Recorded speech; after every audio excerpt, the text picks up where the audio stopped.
Hi, this is Sherri Gallagher with Technacon Company Incorporated, and in this video we're going to look at ISO 9001-2015 Section 9, Performance Evaluation. This is where we close the Plan, Do, Check, Act loop and bring feedback to top management to make important decisions on planning, resources, support, and operations.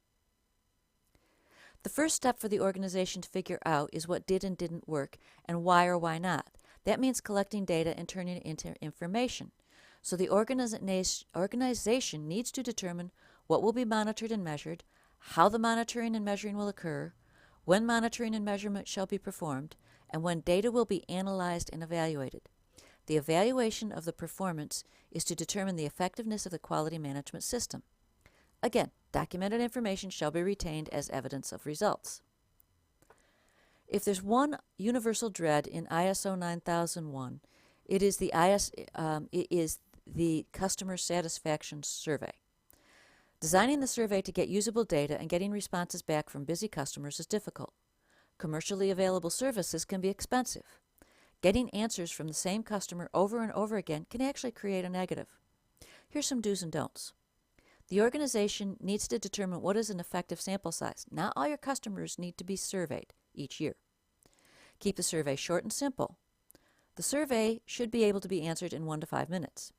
The survey can be verbal with your sales staff documenting the answers. The organization needs to know what they did right and what they did wrong, and they need to ask how the organization can change to help the customer's business. It'll get you more answers. Make responses of benefit or interest to the customer. One of my clients has a small client base, but may do hundreds of orders for a single client. A survey was sent with every invoice with little success, even limiting the survey to 3 questions. However, when they added to the survey a selection of charities to receive a small donation if the survey was completed and returned, they got back an adequate amount of data for decision making. Another customer had a low percentage of customers. Less than 10% asked for an online portal to check on the progress of orders. The portal became a low priority project, so it took a couple of years to implement. But within 3 months of completion, the client saw a 20% increase in order volume. Also recognize market share analysis and customer retention data are very good measures of customer satisfaction. Measuring complaints and or nonconformances is a measure of customer dissatisfaction and is not satisfaction and will not meet the requirements of this section of the standard. Finally, recognize that using a process-based approach means that there are internal as well as external customers. The organization should consider measuring the satisfaction of internal customers and mining for improvement projects. While Section 9.1.3, Analysis and Evaluation, does not ask for a review of trends, it will be required for the management review. It is beneficial to compare the section of the standard with the management review. They are very similar. The organization should provide data, not just information, on conformity of products and services, what kinds of nonconformities are occurring and getting to the customer, the degree of customer satisfaction, the performance and effectiveness of the quality management system. Is it getting better, worse, or staying the same? Was planning effectively implemented? How effective were the actions to address risk and opportunity? How are the external suppliers doing? And what improvements are needed in the QMS? Now, if you're just reading down through the standard, you'll notice that it inserts internal audits between analysis and evaluation and management review sections. But it can be helpful to see how these 2 sections interrelate and do internal audits separately. I would recommend there be an agenda to ensure that all requirements of the management review are covered. The standard does not call out how frequently the management review must be held. Instead, the frequency is determined through strategic direction of the business. Most of my clients will go through the various elements of the management review at a quarterly or monthly intervals as part of strategic planning updates. Some data is best reviewed annually. A single person should be charged with keeping the minutes and agenda and verifying the requirements of the standard are met. The management review does not need to be a separate meeting as long as there is documented information that the requirements of the standard have been met. What must be included are information on performance and effectiveness of the quality management system, including trends in customer satisfaction, feedback from the relevant interested parties.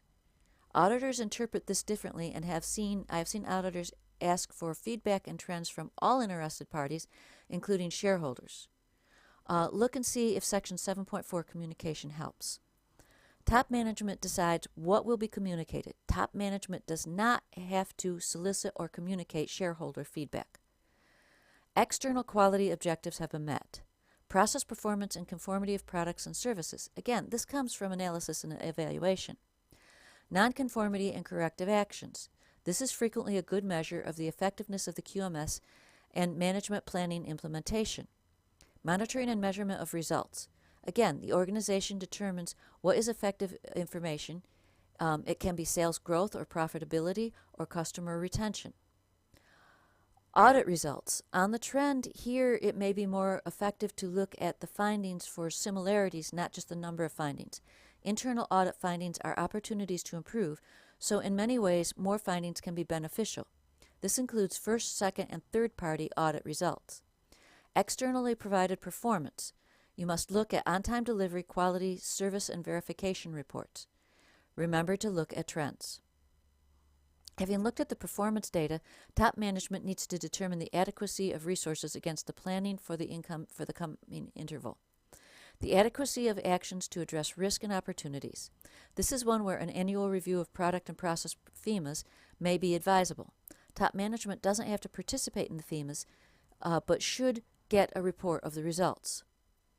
Opportunities for improvement, actions from previous meetings, usually actions needed to be looked at more frequently than annually.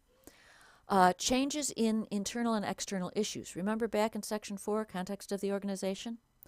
All of this should be in the agenda for the management review and kept as documented information.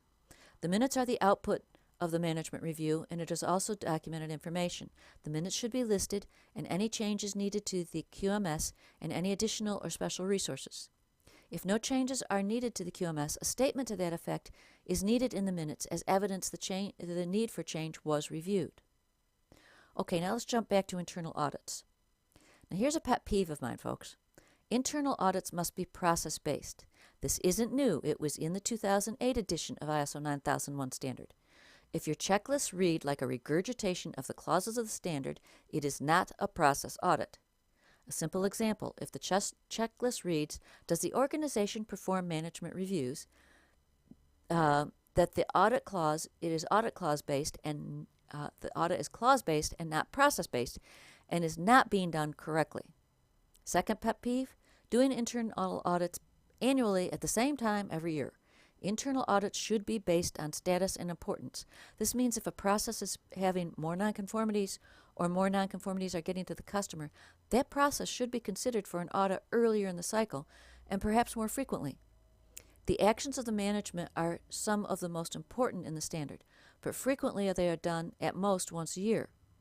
Look at the standard. It is focused on how management does its job. That makes it important.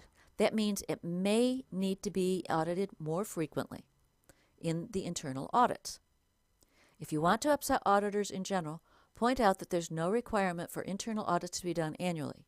It is at planned intervals. If your organization is going to claim it needs to audit processes once in 3 years, please have a realistic justification other than, that's all the resources we have to do the internal audits. Internal auditors need to be trained on the current standard. I have a client that couldn't understand why her internal auditor training from 2000 was not valid for auditing in 2017. If the standard changes, internal auditors should have updated training. Auditors cannot audit areas for which they hold responsibility, so the quality manager cannot audit the quality department. That means you need at least 2 trained auditors or an outside resource. Personally, I prefer in-house resources and more frequent audits, even though that reduces my business.